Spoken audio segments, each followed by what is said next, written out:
August 25th, 1944, Paris. The Hotel Meurice on the Rue de Rivoli. German General Dietrich von Choltitz sits in his ornate headquarters overlooking the Tuileries garden. Outside, the sound of gunfire echoes through the streets. The French resistance has risen. American forces are approaching the city. The Third Reich is collapsing. On Choltitz's desk are detailed plans. Demolition charges have been placed on every major bridge across the Seine. The Eiffel Tower is wired with explosives. Notre-Dame Cathedral, the Louvre, the Arc de Triomphe, all targeted for destruction. 3 tons of explosives sit in the chamber beneath the Palais Bourbon where the National Assembly meets. The orders are explicit. They came directly from Adolf Hitler himself. Paris must not fall into enemy hands except as a field of ruins. Choltitz has the means to carry out these orders. He has the troops, the explosives, the authority. One command and 2,000 years of irreplaceable architecture will be reduced to rubble. The City of Light will become a field of ash. He picks up the telephone. He calls his engineers. The order he gives will determine whether Paris survives the war or joins Warsaw, Rotterdam, and dozens of other European cities in ruins. What happened next has been debated for 80 years. Did General Dietrich von Choltitz deliberately disobey Adolf Hitler and save Paris? Or did he simply fail to destroy it before the city was liberated? Was he a hero who defied orders to preserve one of the world's greatest cities? Or was he a Wehrmacht general trying to rehabilitate his reputation after the war? The truth, as always, is more complicated than either narrative suggests. This is the story of the last days of Nazi-occupied Paris, of a general caught between Hitler's apocalyptic orders and reality, of a city balanced on the edge of destruction, and of the question that still divides historians. Who really saved Paris? Let's start 3 weeks earlier. When Choltitz first arrived in the city, he would either save or destroy. Part 1. The General and his Orders. Dietrich von Choltitz was not a Nazi ideologue. He was a professional Prussian military officer, born November 9, 1894, into a military family with a long tradition of service. He fought in World War I, remained in the small post-war German army, and by World War II had risen to senior command positions. His military record was conventional for a Wehrmacht general: competent, obedient, and ruthless when necessary. And that ruthlessness is important context. In 1940, Choltitz commanded units during the Rotterdam bombing. The city centre was destroyed, approximately 1,000 civilians killed. There's debate about whether the bombing was intentional or a failure to recall the attack after surrender negotiations began. But Choltitz was present. In 1942, he commanded forces during the siege of Sevastopol in Crimea. The city was devastated by German artillery and air bombardment. Historical records indicate Choltitz followed orders without apparent hesitation regarding the treatment of Soviet civilians and prisoners. By 1944, Choltitz was an experienced combat commander with a reputation for following orders and getting results. He wasn't squeamish about destruction when military necessity demanded it. This is crucial to understanding what happened in Paris. This wasn't a humanitarian who suddenly discovered his conscience. This was a practical military officer who made a calculation. The appointment. On August 7, 1944, Choltitz was summoned to the Wolfschanze, Hitler's military headquarters in East Prussia. Germany's situation was deteriorating rapidly. The Soviets were advancing in the east. The Western Allies had broken out from Normandy and were racing across France. Paris was in danger of being liberated. According to Choltitz's post-war account, which must be treated with caution, as we'll discuss, Hitler gave him explicit instructions. Paris must be defended. If the city couldn't be held, it must be destroyed. Paris must not fall into enemy hands except as a field of ruins. Other sources, including records from the meeting and testimony from those present, generally confirm that Hitler was in a destructive mood regarding Paris. This aligned with his broader Nero Decree strategy. If Germany was losing, nothing should be left intact for the enemy. Choltitz was appointed Commandant von Gross Paris, military governor of Greater Paris. He arrived in the city on August 9, 1944. He had 16 days before the city was liberated. The Paris Choltitz inherited was tense and dangerous. The city had been under German occupation since June 1940, 4 years. By August 1944, the French population was exhausted, hungry, and increasingly bold in their resistance to occupation. The French resistance, various groups unified loosely under the FFWaffen, Forces Françaises de l'Intérieur, had been growing stronger. They conducted sabotage, intelligence gathering, and were preparing for an uprising when Allied forces approached. German forces in Paris consisted of approximately 20,000 troops, but many were administrative personnel, not combat units. Against a general uprising supported by approaching Allied armies, they would be insufficient. Choltitz's military situation was poor, but his orders were clear: defend the city, and if necessary, destroy it. The German military had already prepared for Paris's potential destruction. According to French and German records, all bridges across the Seine were wired with explosives. The Eiffel Tower had demolition charges placed on its foundation. Major government buildings, including the Palais Bourbon, were mined. Industrial facilities had been prepared for destruction. Historical monuments, including Notre-Dame, were targeted. The technical capability existed to inflict catastrophic damage on Paris's infrastructure and historic architecture. Lieutenant Colonel Hans J., Choltitz's engineering officer, later testified that approximately 50 bridges and numerous buildings were prepared for demolition. The charges were in place. They simply needed the order to detonate. To understand the pressure on Choltitz, we need to understand Hitler's state of mind in August 1944. After the failed assassination attempt on July 20th, 1944, Hitler had become increasingly paranoid and vindictive toward his own officer corps. Generals who failed to follow orders, who retreated without permission, or who showed any hint of defeatism were being relieved and sometimes executed. Hitler's military conferences from this period, some recorded, others documented through testimony, show an increasingly irrational leader who denied military realities and demanded suicidal resistance. His order regarding Paris was part of a broader pattern. If German cities could be destroyed by Allied bombing, then Allied cities, even historically significant ones, should be destroyed by German forces before they fell. Warsaw had been systematically destroyed during the suppression of the uprising. Why should Paris be treated differently? From Hitler's perspective, destroying Paris served several purposes. Denied the Allies a major transportation hub, sent a message that Germany would fight to the last, punished France for its resistance. If Germany couldn't have European civilization, neither could anyone else. This was the context in which Choltitz operated. Disobey Hitler's orders, and he risked execution. Follow them, and he'd destroy one of the world's greatest cities. Choltitz's first 2 weeks in Paris were relatively quiet. He established his headquarters at the Hôtel Meurice, one of Paris's luxury hotels. He toured the city's defenses. He met with German civil administrators. According to various accounts, he also began receiving increasingly frantic communications from Hitler's headquarters, demanding updates on demolition preparations and defensive measures. And this is where the story becomes complicated and contested. Part 2. The Uprising and the Negotiations. On August 18, 1944, the Paris police went on strike. This was significant because the police had been cooperating with German occupation authorities. Their strike signaled that French officials no longer feared German reprisals. The same day, resistance groups began seizing public buildings. The Prefecture of Police, the police headquarters on the Ile de la Cité, was occupied by resistance fighters. Choltitz faced a decision: crush the uprising immediately with maximum force or allow it to develop while negotiating. According to multiple sources, Choltitz responded with restraint. He didn't order immediate large-scale retaliation. German forces secured key strategic locations, but didn't attempt to retake every building occupied by the resistance. Why? This is the first mystery in the Paris story. Enter Raoul Nordling, the Swedish Consul General in Paris.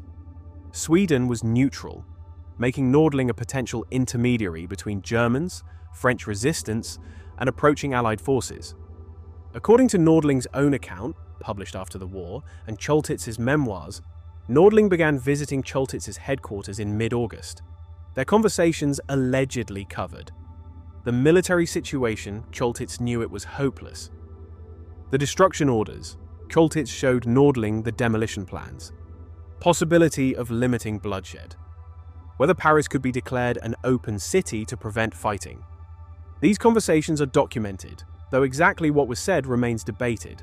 What's clear is that communication channels existed between Choltitz and parties interested in preserving Paris. August 19th to 20th. The uprising expands. On August 19th, the resistance uprising expanded across Paris. Fighting broke out in multiple districts. The tricolour French flag appeared on public buildings. Barricades went up in the streets, echoing revolutions past. German forces still controlled key points, but the situation was deteriorating.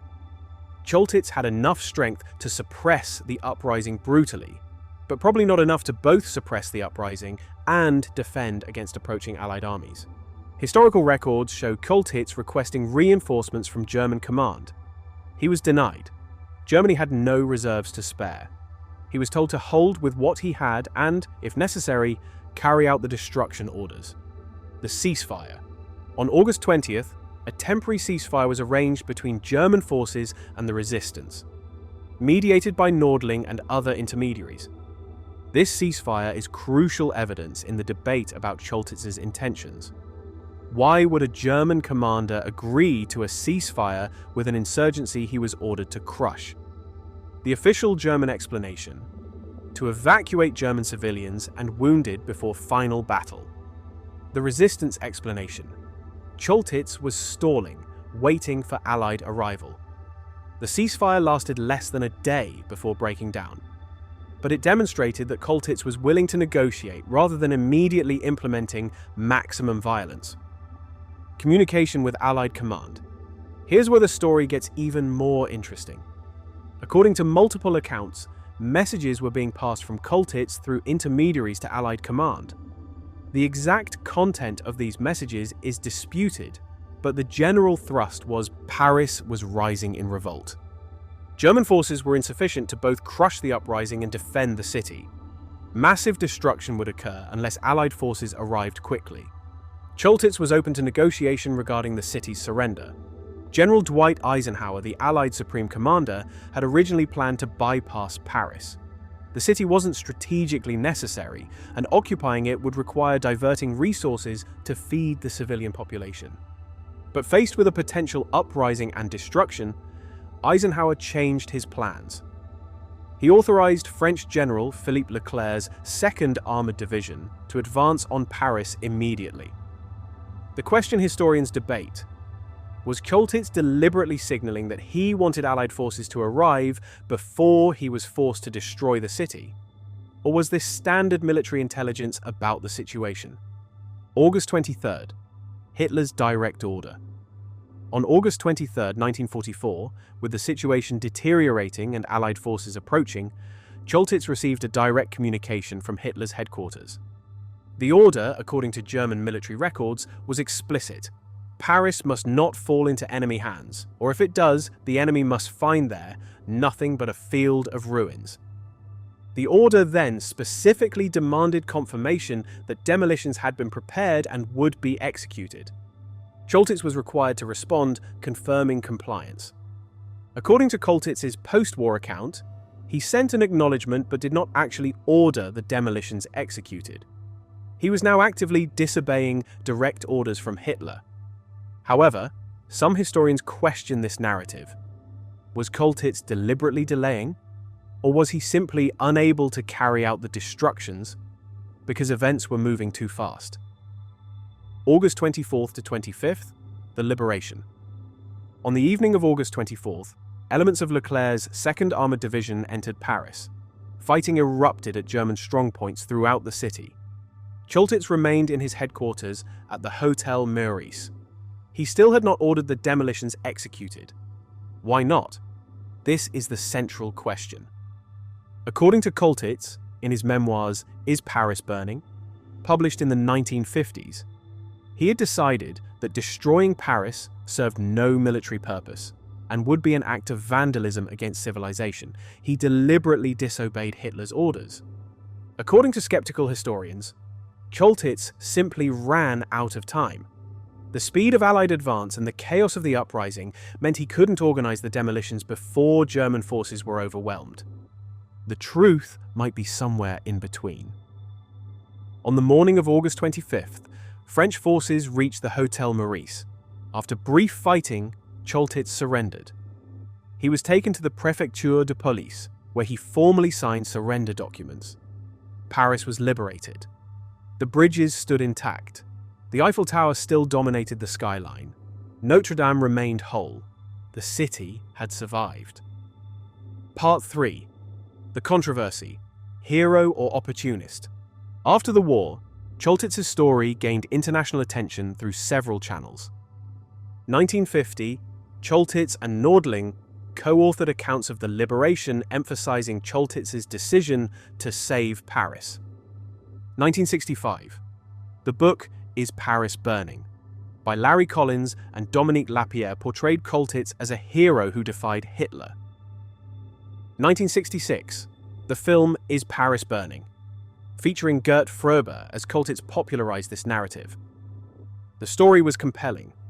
A German general finding his conscience, refusing to destroy beauty, choosing civilization over fanaticism. But was it true? The skeptical case. Historians began questioning the narrative for several reasons. 1. Choltitz's prior record. Choltitz had participated in the destruction of Rotterdam and Sevastopol without apparent qualms. Why would Paris be different? Critics suggest he retroactively claimed moral motives to rehabilitate his reputation. 2. Military reality. By August 25th, German forces in Paris were disorganized and partially surrounded. Even if Choltitz had ordered demolitions, it's unclear whether they could have been effectively executed. Perhaps he simply lacked the means rather than the will. 3. The delay evidence. Some historians argue Choltitz was stalling and hoping for the war to end before being forced to decide. His negotiations with Nordling, the ceasefire, and the apparent lack of urgency in executing demolitions suggest someone playing for time rather than making a firm decision to disobey. 4th, self-serving account. Choltitz benefited enormously from the savior of Paris narrative. It meant he wasn't prosecuted for war crimes. Rotterdam and Sevastopol. He became a celebrated figure rather than a war criminal. Critics argue he crafted a story that served his interests: the defense. Supporters of Choltitz's heroism point to several factors. 1. The communications. Multiple intermediaries, Nordling, resistance contacts, others, testified that Choltitz expressed willingness to preserve Paris in private conversations. These testimonies are consistent and came from individuals with no reason to protect Choltitz. 2. The ceasefire. Agreeing to any ceasefire with the resistance was militarily illogical if Choltitz intended to crush the uprising. It makes sense only if he was delaying for Allied arrival. 3. The technical capability. German engineers testified that the demolitions were prepared and could have been executed. Lieutenant Colonel Hans J. stated the charges were ready and simply needed the command to detonate.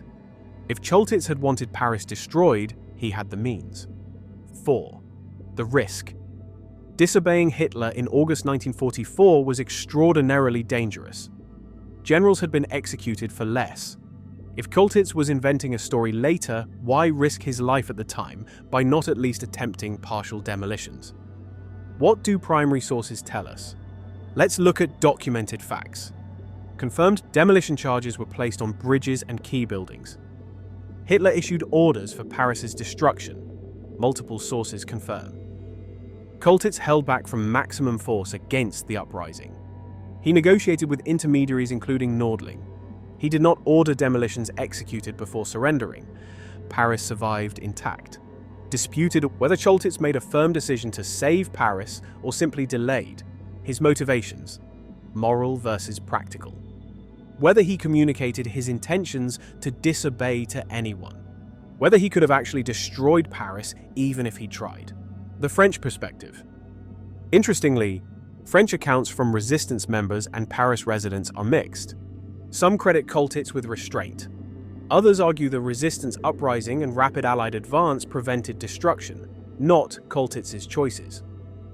General Leclerc, who accepted Choltitz's surrender, apparently regarded him as a pragmatic professional who recognized military reality rather than a hero. The French government never officially credited Choltitz with saving Paris. The liberation is attributed to the resistance and Allied forces, not to German restraint. The probable truth. Based on available evidence, the most likely scenario is nuanced. Choltitz probably recognized by mid-August that Germany had lost and Paris would fall. Understood that destroying Paris served no military purpose and would be remembered as a war crime. Delayed implementing demolitions while hoping for a negotiated outcome. Used intermediaries to signal his willingness to surrender without destroying the city. Made no heroic decision, but rather a practical calculation. Choltitz probably didn't have a dramatic moral awakening. Make a single clear decision to save Paris. Take enormous personal risks to protect the city. Deserve sole credit for Paris's survival. The reality seems to be that Choltitz was a practical military officer who, faced with an impossible situation, chose the path of least destruction. Not because he loved Paris, but because destroying it made no sense. His post-war narrative exaggerated his role and his motives, but the core fact remains: he had the capability to cause enormous damage and didn't use it. Part 4. Legacy and Lessons: What it says about orders and morality.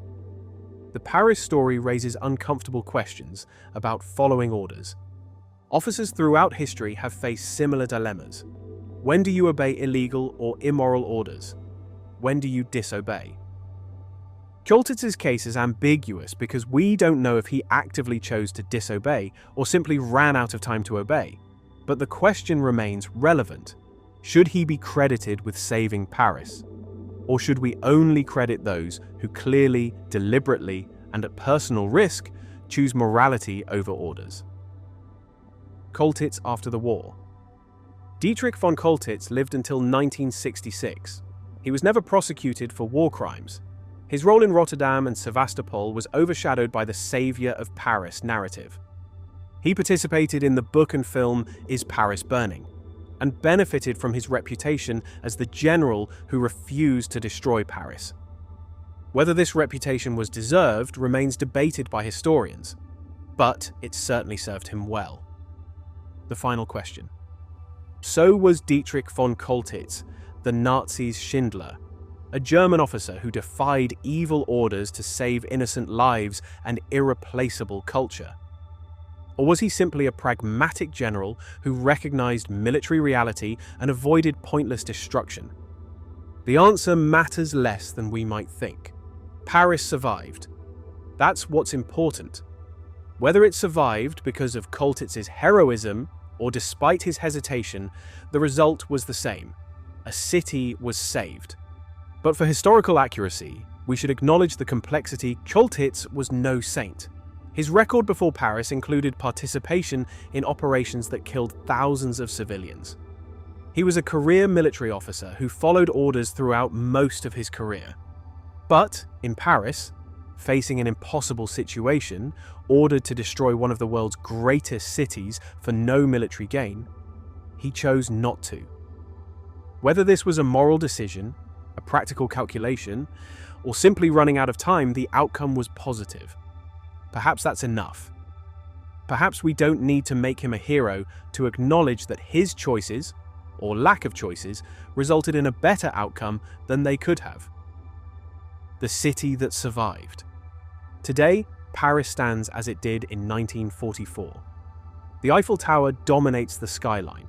Notre-Dame survived the war, though it would later face fire in 2019 from accidental causes. The bridges across the Seine carry millions of people each year. Walk through the streets of Paris today, and you're walking through a city that came within hours of destruction. The cafes, the boulevards, the monuments, all of it could have been rubble. It wasn't. And we can debate forever whether to credit Choltitz, the resistance, Allied speed, or simple luck. But perhaps the lesson is simpler. When faced with orders to destroy something irreplaceable, sometimes the most heroic act is simply to delay, to hesitate, to do nothing until doing nothing becomes doing the right thing. Dietrich von Choltitz saved Paris by not destroying it. Whether that makes him a hero depends on whether you believe inaction in the face of evil orders counts as heroism. History will keep debating, Paris will keep standing, and sometimes that's answer enough.